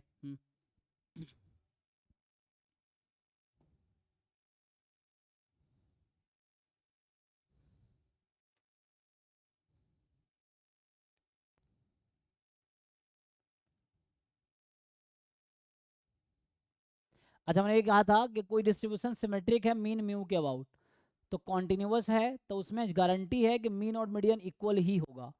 अगर एक्स कोई कॉन्टिन्यूस रैंडम वेरिएबल है तो उसका मीन मीडियन हमेशा इक्वल होगा, ठीक है ना। और बताओ CDF की वैल्यू मीडियन पे किसके इक्वल होती है, value of CDF at median is equal to, ये तो डेफिनेशन ही था ना कि CDF of x is half if and only if x is the median, तो ये जो म्यू है यहाँ मीन है तो मीडियन भी म्यू होगा, तो CDF, ये जो म्यू मैं बोल रहा हूँ यहाँ पे मीन म्यू है, तो यही म्यू मीडियन भी है, किसी कॉन्टिन्यूस रैंडम मतलब जो मीन होगा वही मीडियन होगा, गारंटी है इसकी, ठीक है ना। तो यहाँ थ्योरम ये है कि अगर if x is continuous random variable, then जो मीन होगा और जो मीडियन होगा वो हमेशा इक्वल आएगा। x अगर कॉन्टिन्यूअस रैंडम वेरिएबल है, अगर मीन मीडियन एग्जिस्ट कर रही है तो मीन और मीडियन हमेशा इक्वल ही होगा, गारंटी है, ठीक है ना, कॉन्टिन्यूअस में। और मीन यूनिक होगी, मीडियन भी यूनिक होगी, एग्जिस्ट करती है तो। सो कॉन्टिन्यूअस रैंडम वेरिएबल में मीन मीडियन हमेशा इक्वल होगी। तो ये म्यू मीन है तो म्यू सी डी एफ भी मीडियन भी है। और मीडियन क्या है, नंबर होता है, C D F of x is equal to half, तो we call X is equal to median, वो एक्स तो मीडियन ही है तो हाफ हो गया इसका आंसर। तो वो उस क्वेश्चन में ये कॉन्सेप्ट यूज होगा। तो बेसिक चीज़ है ये कि एक्स कॉन्टिन्यूअस रैंडम वेरिएबल है, सिमेट्रिक है मीन म्यू के अबाउट, तो सी डी एफ की वैल्यू म्यू पे हाफ होगी। और वैसे तुम देख सकते थे, अभी तुम्हें ग्राफ बना के मैंने दिखाए थे तुम लोगों को कि क्या होता है, ये सिमेट्रिक है ना, तो इसका मतलब क्या है, जैसे नॉर्मल का ग्राफ बना के दिखाया था मैंने, तो तुम्हें ये नंबर म्यू है जिसके अबाउट सिमेट्रिक है, तो सी डी एफ का क्या मतलब, व्हाट इज दिस प्रोबेबिलिटी, तो बताओ ये प्रोबेबिलिटी क्या होगी, है ना। हमने ये कहा कि इसके पीछे की प्रोबेबिलिटी इसके आगे की प्रोबेबिलिटी इक्वल है, ये लिखा ना सीडीएफ का डेफिनेशन, पहला डेफिनेशन आज जो लिखा था हमने किसका, सिमेट्रिक का, कि के प्लस एक्स और के minus x, k plus x के आगे की प्रोबेबिलिटी के माइनस एक्स के पीछे की प्रोबेबिलिटी इक्वल होगी। और अगर के एक्स को जीरो रख दिया तो म्यू के आगे की प्रोबेबिलिटी म्यू के पीछे की प्रोबेबिलिटी इक्वल है, और टोटल प्रोबेबिलिटी वन होता है, तो टोटल वन है और तुमने दो पार्ट में डिवाइड कर दिया इक्वल पार्ट में, तो ईच की वैल्यू कितनी हो जाएगी, हाफ, तो वही हाफ यहाँ पे है, यही वाला हाफ ये है, ठीक है ना। तो इसका मतलब ये पूछा जा रहा था कि what is this probability actually, ठीक है। तो ये आपको प्रैक्टिस करने पड़ेंगे, इस तरह तो टिप पे रहेगा, चीज़ें याद रहेंगी, वरना तो ये है। सो एनीवे कल हम लोग कंटिन्यू करते हैं, तो आज तो स्टार्ट नहीं किया हमने, तो कल हम यहाँ से कंटिन्यू करेंगे। सो आज हमने कुछ बेसिक चीज़ें डिस्कस किया, सिमेट्रिक है ना, मीन मीन तो डिस्कस, सिमेट्रिक मेनली डिस्कस किया, सिमेट्रिक क्या होता है, आइडेंटिकली डिस्ट्रीब्यूटेड क्या होता है, सिमेट्रिक क्या होता है, उसके बेसिक चीज़ें डिस्कस किया। तो अभी कल हम लोग ये वाला पार्ट डिस्कस करेंगे, ठीक है। ये आज डिस्कस करना है, कल डिस्कस करेंगे, ठीक है। तो कल यहीं से स्टार्ट करूँगा, उसके बाद अब ये पार्ट पहले कवर करेंगे, फिर हम मैथ्स पोर्शन पे जाएंगे उसके बाद, ठीक है। चलो तो आज के लिए यहीं स्टॉप करते हैं, अभी गेट की क्लास होगी, तो थैंक यू।